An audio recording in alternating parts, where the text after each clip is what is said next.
30 नवंबर को होने वाले तेलंगाना असेंबली इंतखाबात के लिए हाई कमान मुहिम बाज़ाब्ता तौर पर मंगल यानी आज शाम 5 बजे रुक गई है, यानी कि मुहिम कैंपेनिंग को बंद कर दिया गया है। दीगर 4 रियासतों मिजोरम, मध्य प्रदेश, छत्तीसगढ़ और मिजोरम के मुकाबले सबसे तवील इंतखाबी सीजन से गुजरने के बाद इंतखाबात पहले ही हो चुके हैं। इलेक्शन कमीशन की जानिब से 9 अक्टूबर को शेड्यूल का ऐलान करने के बाद रियासत में मॉडल ज़ाब्ता इखलाक नाफिज हो गया था। रियासती इलेक्शन कमीशन विकास राज ने बताया कि तेलंगाना में 48 घंटे की खामोशी यानी 144 नाफिज किया गया है। मंगल को इंतखाबी मुहिम खत्म होने के बाद एक मीडिया कॉन्फ्रेंस करने वाले विकास राज ने वाज़ेह किया कि सियासी पार्टियों और आजाद उम्मीदवारों को अब मुहिम नहीं चलानी चाहिए, गैर मुकामी लोगों को हल्के छोड़ देना चाहिए। इस दौर में फिल्मों और सोशल मीडिया पर इंतखाबी प्रोपेगेंडा ममनुआ है। टीवी, रेडियो और केबल नेटवर्क्स पर इश्तेहारात ममनू है और प्रिंट मीडिया में सिर्फ इलेक्शन कमीशन यानी ईसी की तरफ से इजाजत याफ्ता इश्तेहारात शाये किए जा सकते हैं।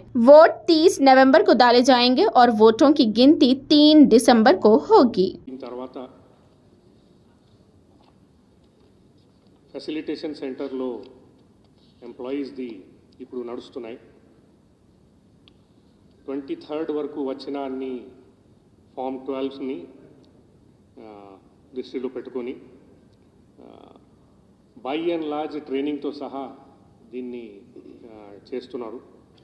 సో ఈసారి మీకు తెలుసు, ఇంతకుముందు ఆ పోస్టల్ బ్యాలెట్ ఇచ్చేసి వాళ్ళు పోస్ట్ ద్వారా పంపమని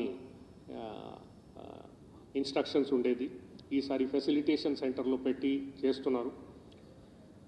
ఇప్పుడు వరకు 1,31,000 ఎలక్షన్ డ్యూటీలో ఉన్న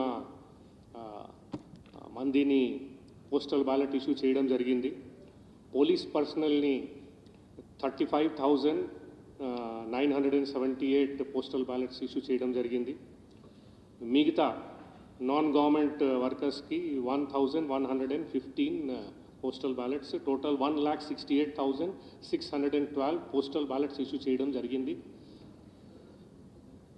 పోల్డ్ నిన్న రాత్రి వరకు 96,526 పోస్టల్ బ్యాలెట్స్ పోల్ అయినాయి, అంటే ఈ ఫెసిలిటేషన్ సెంటర్లో. ఇది కోల్స్తే 2018 జనరల్ ఎలక్షన్లో 1,135 postal ballots were actually counted. So we will definitely cross that. Coming to home voting, total 26,660 polling అయింది. దీంట్లో 80+ వాళ్ళు 15,879, పర్సన్స్ విత్ డిజబిలిటీ 9,374, అట్లాగే ఎసెన్షియల్ సర్వీసెస్ వాళ్ళు 1,407 ఓటింగ్ చేశారు. ఇదే రకంగా ఈటీపీబీఎస్ సర్వీస్ ఓటర్స్ వాళ్ళకి ఇవ్వడం జరిగింది. అందులో ఇప్పుడు వరకు మాకు వచ్చిన సమాచారం ప్రకారం 1,053 పీపుల్ హ్యావ్ ఆల్రెడీ బుక్డ్ అంటే డిఓపిలో బుక్ చేశారు. సో అది స్టార్ట్ అయింది, అంటే వాళ్ళు ఓటు వేసినట్టే.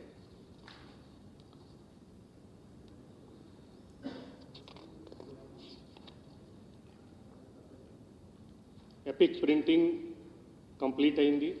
54,39,000 ఎపిక్ కార్డ్స్ ఈ సంవత్సరం ప్రింట్ చేయడం జరిగింది. ఆల్మోస్ట్ ఈరోజు కూడా పోస్టల్ డిపార్ట్మెంట్ వాళ్ళు పనిచేస్తున్నారు, వాళ్ళు డిస్ట్రిబ్యూట్ చేసేస్తున్నారు. బ్యాలెన్స్ కొద్దిగా స్మాల్ నంబర్స్ ఒక 2-3 lakhs వరకు ఉన్నాయి, అది జిల్లాలకి ఇచ్చేసాము. ఈసీఐ వాళ్ళతో పర్మిషన్ తీసుకొని అది కూడా బిఎల్ఓస్ ద్వారా బిఎల్ఏస్తో సహా బిఎల్ఓస్కు చెప్పి డిస్ట్రిబ్యూట్ చేయడం జరుగుతుంది ట్రాన్స్పరెన్సీ కోసం. సో దట్ ఎవరిని డిస్ట్రిబ్యూట్ చేస్తున్నారో అది కూడా క్లోజ్లీ మానిటర్ చేస్తూ ఆ డిస్ట్రిబ్యూషన్ చేయడం జరుగుతుంది.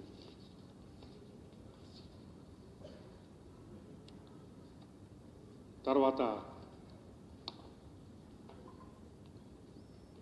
క్యాండిడేట్స్ లెక్కలు కొంతమంది అడిగారు, అందులో ఎంతమంది మేల్ ఎంతమంది ఫీమేల్ క్యాండిడేట్స్ ఉన్నారని. సో 2,290 మన దగ్గర టోటల్ క్యాండిడేట్స్ బరిలో ఉన్నారు. అందులో 2,068 మేల్ క్యాండిడేట్స్ ఉన్నారు, 221 ఫీమేల్ క్యాండిడేట్స్ ఉన్నారు, 1 third gender candidate is there. Counting సెంటర్స్లోకి వస్తే టోటల్ 49 లొకేషన్స్ ఉన్నాయి. ఆఫ్ కోర్స్ ప్రతి కాన్స్టిట్యువెన్సీకి ఒక కౌంటింగ్ సెంటర్ ఉంటుంది. 31 జిల్లాల్లో ఒక్కొక్క లొకేషన్ ఉంటుంది. రంగారెడ్డిలో 4 లొకేషన్స్, హైదరాబాద్లో 14 లొకేషన్స్ ఉంటాయి. ఇది కౌంటింగ్. తర్వాత పర్సనల్స్ డిప్లాయిడ్కి మనం చూస్తే total staff being deployed for this election 1,85,000 polling personnel will be deployed. 22,000 almost micro observers will be deployed. తర్వాత కొంతమంది రూట్ ఆఫీసర్స్, అకౌంటింగ్ టీమ్ ఇవి అంతా ఉంటారు. సో అంత కలిపి more than 2 lakh persons will be deployed for election. Plus in addition to this ఇంకా counting అది distribution సెంటర్లో పని చేసేవాళ్ళు, బిఎల్ఓస్, అక్కడ పోలింగ్ స్టేషన్ దగ్గర ఏర్పాటు చేయడం ఇవి అంతా ఉంటారు. So almost definitely not less than 2.5 lakh people will be making this arrangement. పోలీస్కి వస్తే 45,000 తెలంగాణ పోలీస్ నుంచి డిప్లాయ్మెంట్ జరుగుతూ ఉంది. 23,500 హోమ్ గార్డ్స్ నేబరింగ్ స్టేట్స్ నుంచి అడగడం జరిగింది. సో వాళ్ళు రేపు ఎల్లుండిలో వచ్చేస్తారు. ఇంకా 3,000 మంది మిగతా డిపార్ట్మెంట్స్ తెలంగాణ గవర్నమెంట్ నుంచి, ఎక్సైజ్ డిపార్ట్మెంట్, ఫారెస్ట్ డిపార్ట్మెంట్, తర్వాత ఇంకా కొంత డిపార్ట్మెంట్ నుంచి తీసుకోవడం జరిగింది. 50 companies of Telangana state TSSP వాళ్ళు డిప్లాయ్ అవుతారు. తర్వాత 375 companies central forces.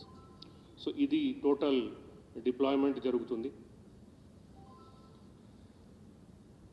Coming to the arrangements in the polling stations, assured minimum facilities నేను ఇంతకు ముందు కూడా లాస్ట్ టైం కూడా చెప్పాను, అవి ఎనీవే చేయడం జరుగుతుంది ప్రతి పోలింగ్ స్టేషన్లో. In addition to that lot of arrangement ECI వారు ఈ పర్సన్స్ విత్ డిజబిలిటీ కోసం డీటెయిల్డ్గా అరేంజ్మెంట్ చేయమని చెప్పారు. ఆఫ్ కోర్స్ కొంతమంది మీకు ఇంతకు ముందు చెప్పినట్టు వాళ్ళు హోమ్ ఓటింగ్ చేసేసుకున్నారు. But those are people basically who are immobile, we are not able to move when they chose to go for home voting. మిగతా వాళ్ళు ఎనీవే ఇప్పుడు పోలింగ్ స్టేషన్కి వస్తారు, అందుకనే వాళ్ళకి ఈ సదుపాయాలు ఇవ్వడం జరుగుతుంది. First and foremost is transport facility will be given to these PWDs and 80+ senior citizens on the poll day. RO will make arrangement for that. Of course, RO will make arrangement to that. The polling parties, candidates cannot make any arrangement. Anything that they try to do for transportation will be criminal offense.